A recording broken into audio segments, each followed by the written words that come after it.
اليوم راح تكون أول مقابلة لنا مع مؤسس شركة أرمادا دليفري، هو أحد مبادرين اللي أرزان في سي استثمروا معاهم.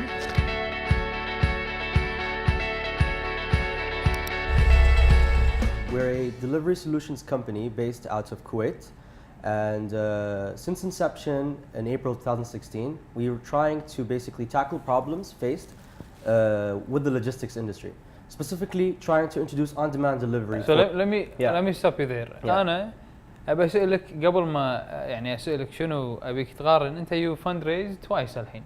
عندك yes, عندك first seed. one being a bootstrap, yeah. So you have the seed, which Arzan VC came in. Yes, with an angel investor. And then the pre-series A. Yes, صح? which was January. أيوة. So before we go into the details of both rounds and what happened and what's the difference, tell me شنو أسوأ سؤال حصلته من أحد المستثمرين اللي قعدت معاهم ب any of these two rounds. So شيء كذي إنه يعني سمعت السؤال قلت تبي تطلع من الغرفة. To be honest, it's the fact that the investor states that he is unique and very competitively positioned in his region, and that no one else can compete with him, and that should give him a better rate than everyone else. So it's like he wants a mini round inside the existing round with a specific kind of raising metrics.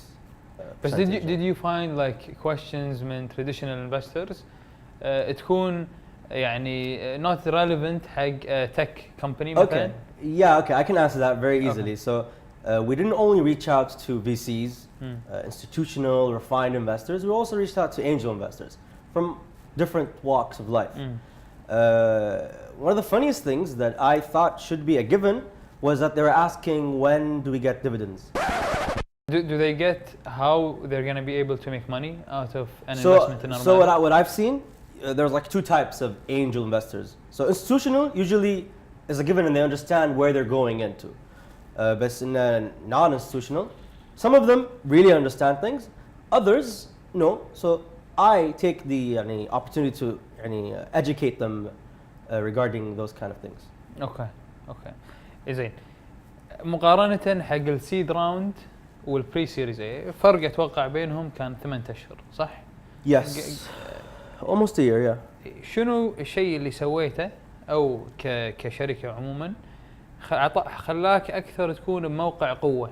Alright, so as a founder, as an entrepreneur, generally speaking, you're always selling a dream, right? You're always telling a story, you're trying to tell people where you would be at, what you can solve, what you can do, how you're better than the competition, whether it's now or later. Okay. احدى الاسئله اللي دائما الناس يسالونها وخاصه المستثمرين، شنو التقييم اللي احنا راح ندخل عليه؟ يعني what's the valuation? So I compare it to when I sit in a sales meeting. I talk about the beautiful product. Armada provides you this and that. And then the last thing I get to is the pricing. Okay. So when I talk about the pricing, everyone is in the meeting suddenly sits up, say, okay, this is actually what we're here for. Okay. Everything else we know about. The same thing in investor meetings. You talk about everything and at the end, the valuation. So for me, valuation usually I prepare for. So either I have my own valuation exercise, or better yet, the investors actually ask for valuation metrics that they then do their valuation exercises with. So I prefer the second part. So usually I have a tentative view of what metrics I want, what value I'm coming at, and what amount I'm raising for. Because that's generally speaking the runway I want. في شيء واحد لما التراديشنال انفستر تقول له والله I'm multiplying by 10 times revenue or 3, 4, 5 times GMV example. شو يصير فيه؟ So traditional investors يقول ايش قاعد تقول؟ شنو يعني you multiply revenue وتطلع لي الفاليو مع شركتك؟ Okay. Usually. Do you have any of these investors معك بأرمادا؟ Today? No. No. Basically يعني واحدة من الأشياء اللي الفاوندر مفروض يسويها أو اللي تخدم الفاوندر لما to fundraise is to create this VC FOMO. In all honesty, you said أنت سويتها. It's not something I intentionally came into the round wanting to do. Okay. It's something that happened because there was more than one investor that really showed interest. When I say really showed interest, I mean actually has given you a term sheet and was like willing to even close the whole round. That shows that FOMO. Okay. Because generally speaking, if your product is valuable and the industry you're in is valuable, that adds another metric to the value part. But the logistics and transportation industry, generally speaking, in our region is very hot. And in Kuwait, within the past year, we have 4 startups that are suddenly sprouting and wanting to also access this industry. زين في اغلب انا اللي شفته اغلب المستثمرين they drag sometimes يسالونك اسئله وايد بعدين عشان يقررون through investment committee تطول المساله وايد. شلون how can you manage that? Okay. So you set are they respected? Deadlines. So at the beginning, when you come in, they kind of want to push that deadline in order to have a negotiation leverage on top of you. Because when you come in and you are desperate to raise, then if you have cash flow problems, then obviously you have a less of a leverage during that conversation, during that negotiation. But they try to do that. Okay. One way or another, whether it's intentional or not.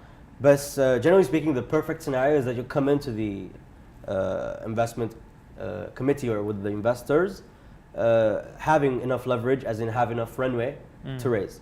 إذا قل لي شلون قدرت ان ترد بعض المستثمرين اللي كانوا يبون يستثمرون معك بس ما حصل نصيب. Everyone has their own value to add. Everyone can add value in one way or another.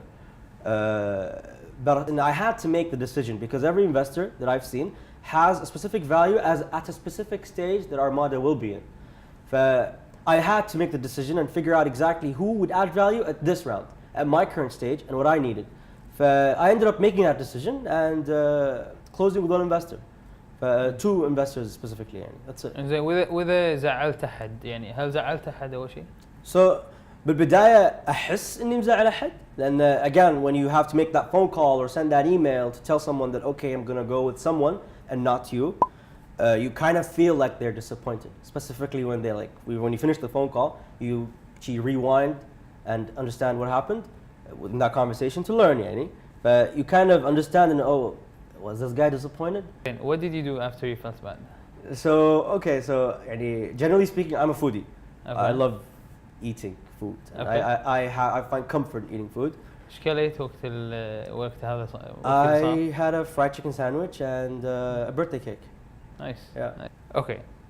You fundraised. I'm assuming you're happy. ايش سويت؟ احتفلت، سويتوا حفلة، رديت المكتب، team. What did you do? So there was no celebrations. Okay. Why? Why? Because we don't really think of it as a milestone. So sure, fundraising is a milestone, but not at this stage. What's the next big milestone that you want to achieve? So we have inefficiencies in our deliveries with regards to verticals that we service and with regards to the utilization of our driver base. Okay. But once we do achieve those milestones, as in, for example, from 70% to 100% usage and utilization of efficiency of our driver base, that's kind of a milestone that we really will celebrate because that's something that we've been trying to solve. You know, it's like when you're digging for diamonds and you suddenly find a diamond. Okay. That's what we're doing today. We're digging to find that diamond, which is to reach that golden ratio, as we call it in Armada.